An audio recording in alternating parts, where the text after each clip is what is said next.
गृहिणी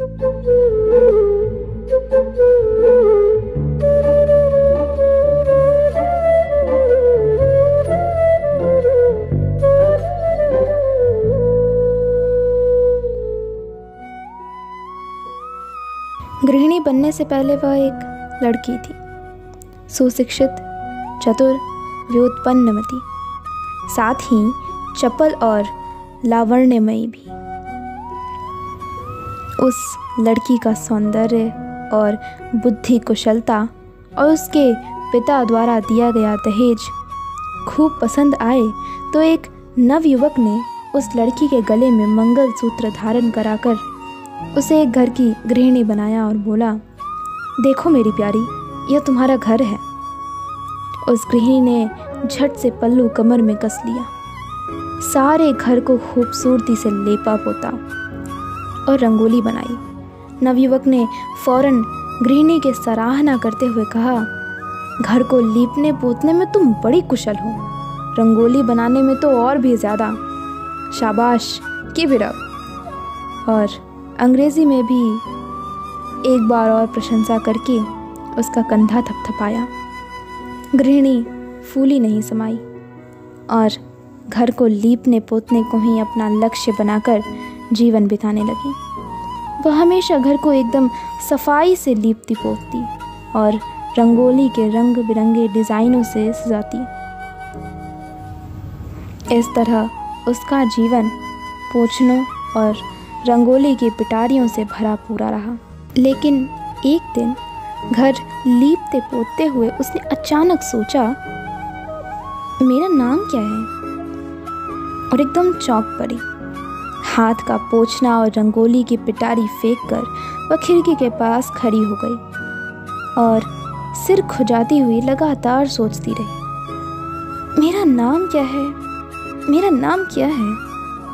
सामने के मकान पर टंगे नाम पट्ट पर लिखा था, Shrimati M Suhasini, MA PhD, principal X college. हाँ, इसी तरह मेरा भी कोई नाम होना चाहिए ना, सोचकर वह परेशान हुई।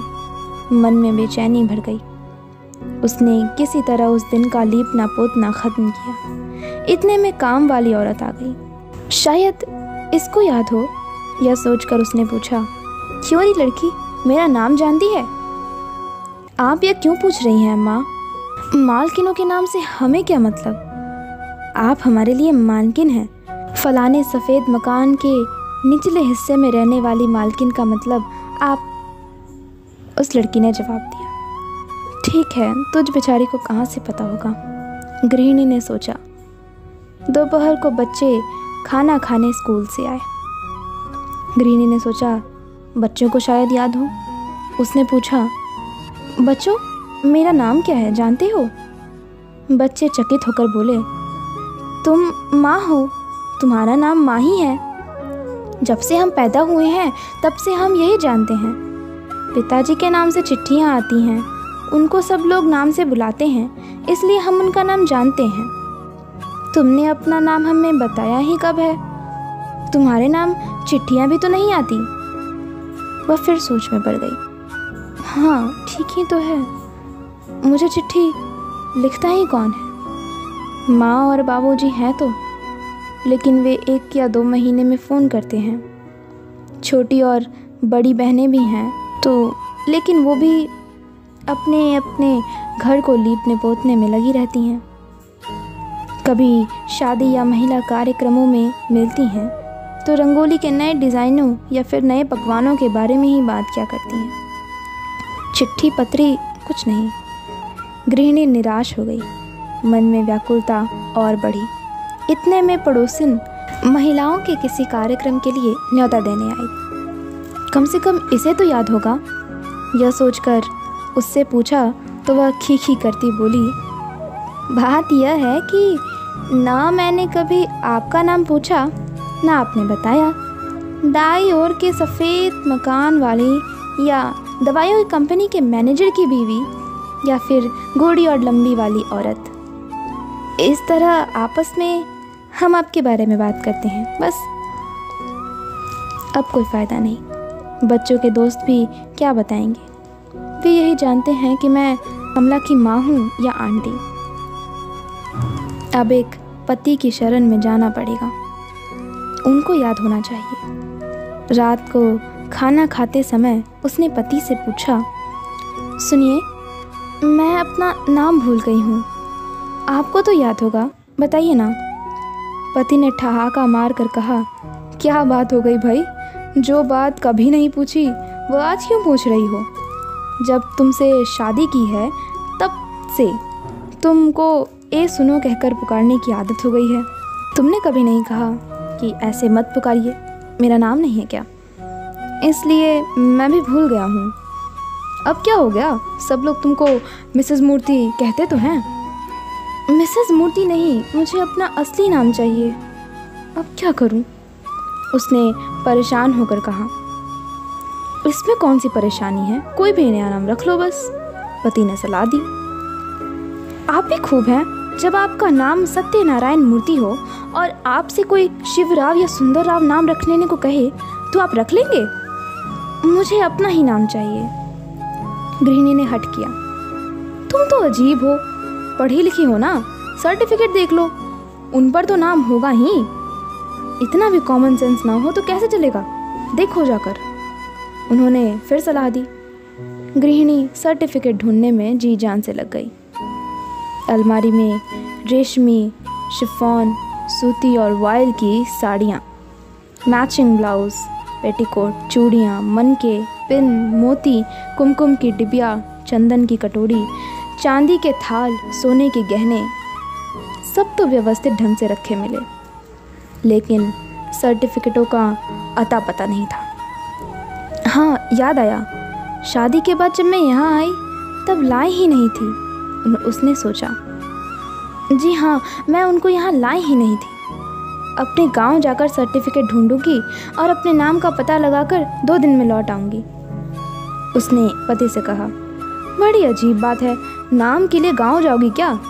तुम गांव जाओगी तो 2 दिन घर की लिपाई पुताई कौन करेगा? पति परमेश्वर ने कहा। हाँ, बात सही है, मैं ही सबसे अच्छी तरह लिपती पोती हूँ ना, इसलिए इतने दिन यह काम किसी को करने नहीं दिया। हर एक का अपना अपना काम है, तो उनको नौकरी, बच्चों की पढ़ाई, बेचारे वे क्यों परेशान हों? यह सोचकर खुद का यह काम करती आई हूँ।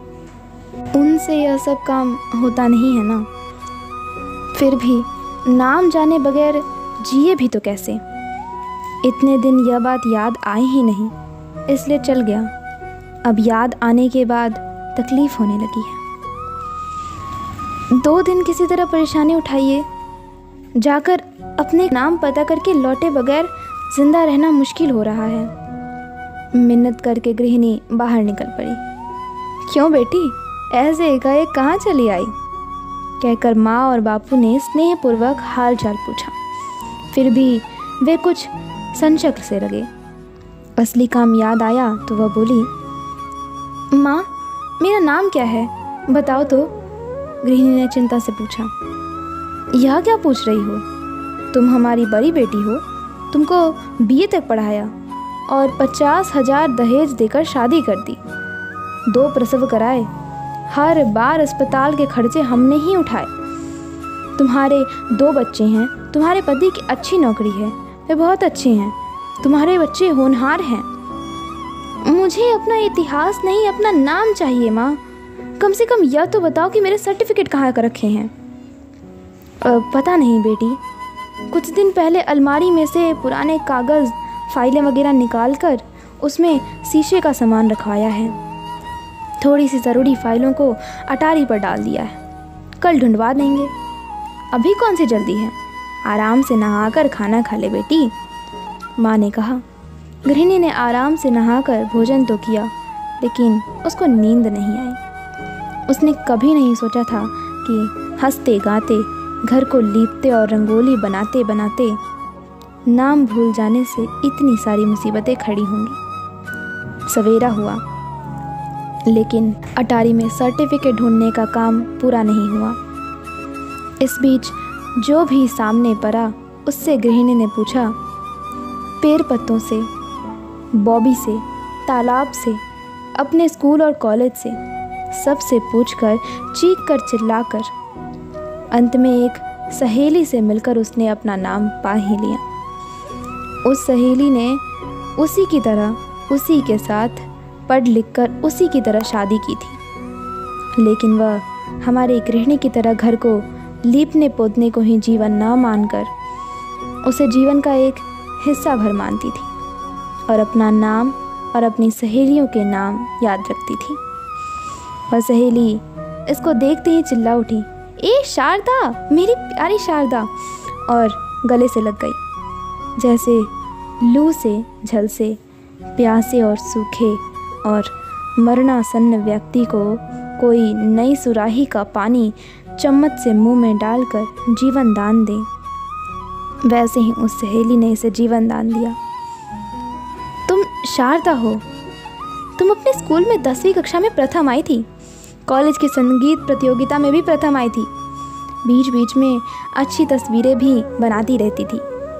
हम सब 10 थीं, उन सब से मिलती ही रहती हूँ। हम एक दूसरे को चिट्ठी भी लिखती रहती हैं। बस तुम ही से नाता टूट गया था। बताओ, ऐसा अज्ञातवास क्यों कर रही हो? सहेली ने जवाब तलब किया।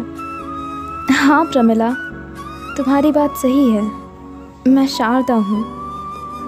तुम्हारे बताने तक मुझे याद ही नहीं आया। मेरे दिमाग के सारे खाने तो लीपने पोतने से ही भरे हुए हैं और किसी बात की वहाँ गुंजाइश ही नहीं रही। तुम नहीं मिलती तो मैं पगला जाती। शारदा नामधारी उस गृहिणी ने कहा। शारदा सीधी घर गई, अटारी पर चढ़ी और पुरानी फाइलों की छानबीन करके अपने सर्टिफिकेट, अपनी बनाई हुई तस्वीरें, पुराना एल्बम, सब कुछ ढूंढ लाई। स्कूल और कॉलेज में जीते पुरस्कार भी उसने ढूंढ लिए। अपने घर बाग बाग लौट आई। तुम नहीं थी, घर को देखो कैसा हो गया है, सराय लगने लगा है। जय भगवान तुम आ गई, हमारे लिए तो अब त्योहार ही समझो भाई, पति ने कहा। घर को लीपने पोतने से ही त्योहार हो जाता। हाँ, एक बात और, आज से आप मुझे ए ओए कहकर मत बुलाइए, मेरा नाम शारदा है, शारदा कहकर बुलाइए, ठीक है ना? कहकर वह गुनगुनाती हुई अंदर चली गई। किस कोने में धूल है, कहाँ सामान बेकरीने से रखा है, यह जानने के लिए घर भर सूंघती फिरती शारदा 2 दिन की गर्द समेटे सोफे पर फैल कर बैठी बच्चों को अपने लाए खिलौने दिखा रही थी।